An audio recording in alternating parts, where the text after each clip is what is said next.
Hey guys, welcome back to the channel. Back again with Shaddoll Dinosaurs. I know it hasn't been that long since I last did the Shaddoll Dino deck profile that I did, but I figured now is a good time as any to do an update video on it, especially because I'm taking this deck first thing tomorrow at the Houston Regional. So if any of y'all are hanging around there, y'all guys can find me there. Just follow me on Twitter and I'll leave the link on the description below. So anyway, I made a lot of good changes. This deck is actually running at 45 cards on the main deck, mainly because I found a good way to grind this deck out to where it doesn't really brick you out, and you can still keep your Shaddoll engine live. So, let's get right to it. So, alright, so starting off with the Dinosaurs, you're going to be playing 3 Ultimate Conductor Tyranno. This guy is your Book of Eclipse. Good way to out Thunder Dragons or anything that's problematic. You don't. This card can also attack all monsters, so that's what makes him good. So, fair warning, never play Scapegoat against this card. If you do, you pretty much just lost the game. Because a lot of people have done that quite a bit lately on YGO Pro. It's just been pretty funny to do. Next up, our Primary Searcher and Foolish Burial card. Soul Eating Oviraptor. This helps us pitch or add cards to what we need, including our Dogoron or Quatless to the grave. You know, anything that can really give us the advantage that we need. Speaking of which, T Overtex Quatless. Definitely want to send this to the graveyard as quickly as you can. That way we can get your double evolution pills. 1 Giant Rex. It's a free summon if it's banished. 1 Miscellaneous for protection. And of course the searchable Kaiju, Dogoron. All definitely viable cards you need. And plus, yeah, they're all pretty power hungry too. So that's why I really like these cards.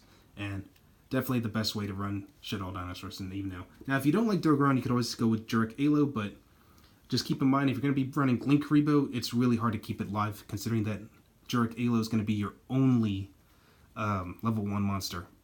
So that's all I can really say about that. That's why I prefer Dogoron over Jurek Alo right now. So moving on, I'm going to be playing 2 Armageddon Knight. This also acts as a Foolish Burial to, pitch away Quatless or even our Shaddoll cards if we wanted to. So Armageddon Knight also acts as a good bait for Ash Blossom, because honestly you don't want your Shaddoll Fusion to get hit with Ash Blossom, not even your double evolution pill as well. So just bear that in mind. Armageddon Knight's just there for insurance. Alright, so moving on to our Shaddoll monsters. Going to be playing 1 Beast, gives us a free draw.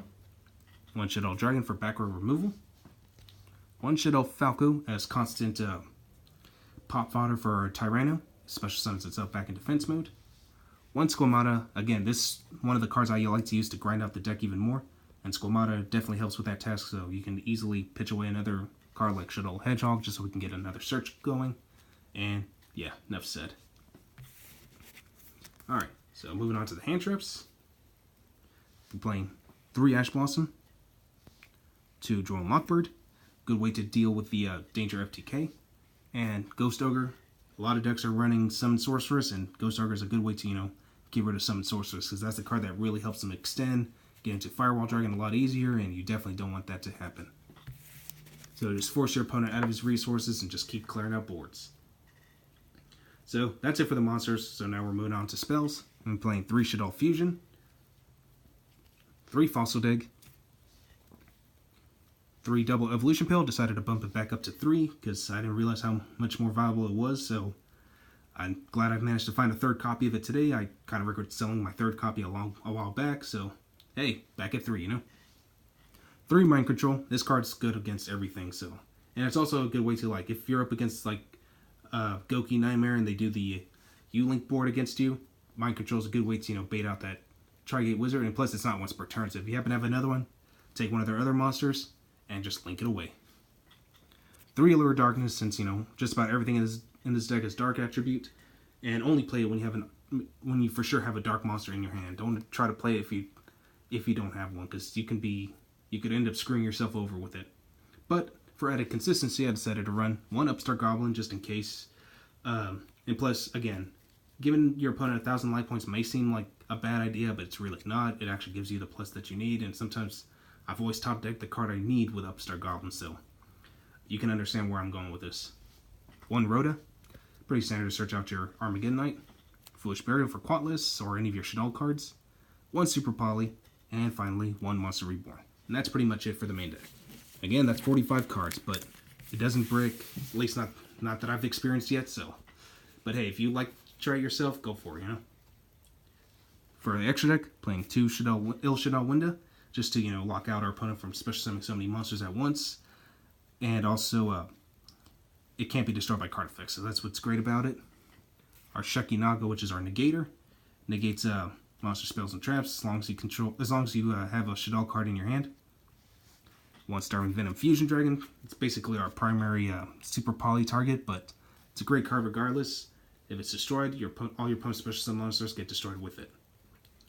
For Xyz, going for the standard stuff: 1 Logia, 1 Dolka, and 1 Abyss Dweller. But of course, since we're running a bunch of level 4s, why not run the Utopia package, right? And sometimes if I need to go for win, in case my Tyranno didn't finish a job, I'll immediately go into a rank 10 with Gustav Max. It's a good way to burn your opponent for additional 2,000 points of damage, and it's just a card I like to use to go for the win, For the Link monsters, the only 2 I actually use in play are Pentastag and Decode Tugger. Pentastag gives my Tyranno piercing damage, and of course Decode Tugger, just to, give myself a little bit of protection as well. And for our Ghost Reaper targets, because we do side out Ghost Reaper, we got Firewall Dragon, 1 Hextia, and of course, Kagari. All pretty standard stuff. I decided to take off Double Helix entirely because I don't see Spirals anymore. I mean, I know there's an occasional Spiral player, but honestly, I really don't have much issues against Spirals, even without using Ghost Reaper against them, so yeah, you kind of understand where I'm getting at.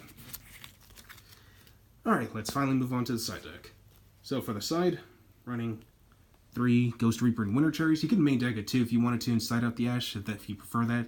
Because Ghost Reaper never really becomes a dead card, even if your opponent doesn't have any of the cards in the extra deck that you might have. But it's also good for like Allure Darkness fodder or even Shaddoll Fusion fodder. So in a way, like, Ghost Reaper never really becomes a dead card in its own right, but that's just me. Another great card to run on the side is Dino Rest or Pancrotrops. This card's broken. I hope it gets a super rare whenever OTS Pack 9 comes out. I definitely think it deserves it. It's a free special summon, and plus its effect is quick effect where you can tribute it, pop 1 card your opponent controls. So it's basically just a better version of Cyber Dragon, really. Moving on, 2 Called by the Grave. Good card when going first, because this deck doesn't really like going first at all. It's primarily going second deck, but if you're forced to, Called by the Grave is definitely a good card to use. For more back row removal, Twin Twisters, just, deal with back row heavy decks like Ultra Geist, Trickstar, True Draco, anything, For search-based decks, Shared Ride, or decks that like to add cards back from the grave back to their hand, like Heroes, Gokis, especially Goki, Sky Striker. Shared Ride's definitely a good matchup against this. Basically the spell card version of Max C to keep plussing your hand and your opponent's going to question whether or not he wants to keep adding cards back to his hand. The only times you can't draw cards is when your opponent draws one, so yeah. And finally, 3 Red Reboot, just to shut down Ultra Geist entirely. Or any deck that's going to be running Floodgate cards like Gozen Match, Imperial Order, what else is there? Anti-Spell Fragrance, Rivalry of the Warlords, which generally doesn't really hurt you too badly, but you don't really want to see them regardless, so Red Reboot's the best way to really shut those things down and keep your opponent from activating any more trap cards for the duration of the turn. And the good thing about this card is that you can pay half your life points and activate it directly from your hand. So yeah, Red Reboot, definitely a great card, and it's not once per turn either, so you could literally keep chaining Red Reboot in case your opponent happens to run this too, so yeah. Anyway, hope you guys enjoyed this, and I'll catch you guys next time. And like I said, I'll be at the Houston Regional, so if any of you guys are around, I'll be happy to meet you guys, and yeah, just say hi to my fans.